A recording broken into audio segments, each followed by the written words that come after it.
My name is Jakovljevic, and I'm a financial advisor for Westpac Wealth Partners. I want to share today the part of my journey that really shaped who am I today as a financial advisor.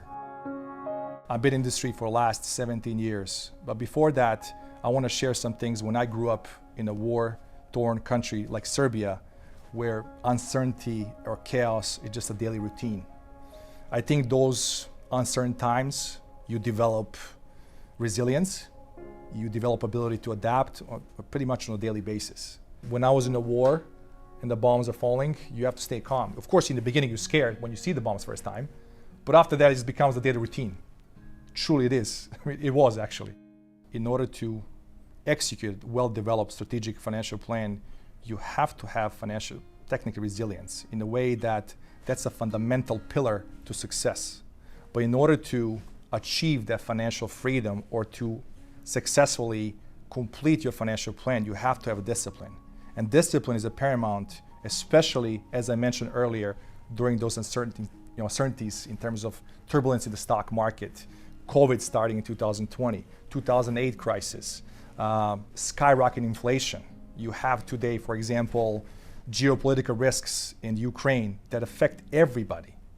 So having resilience as a fundamental pillar, having discipline, those two things, along with integrity, comes on the top. To execute those financial plans are must. In 2020, most people were calling us and freaking out, selling. Remember, like, sell everything, we're losing everything. And the 2020 ended up to be the best year of people's lives in terms of financial success. So going back to what I talked about emotions, I cannot use the emotions when I make decisions.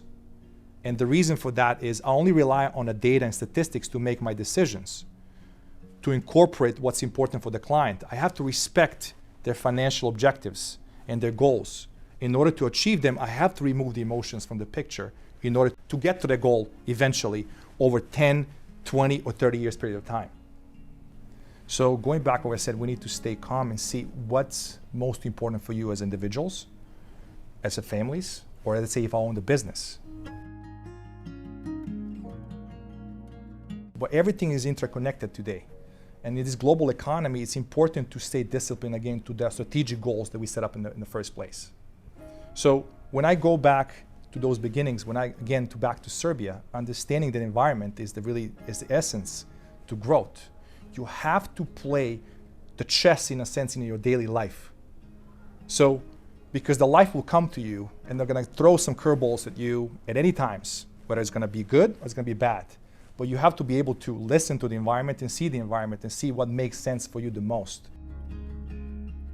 And that's how we try to teach our clients as well, individuals, professional athletes, businesses, to really provide them the most important thing is information, the true data. And they can sometimes make their own decision. Because for me as a financial advisor, my job is to give you that sense of confidence and to give you the most competent data that's out there to help you and guide you to this kind of turbulent times.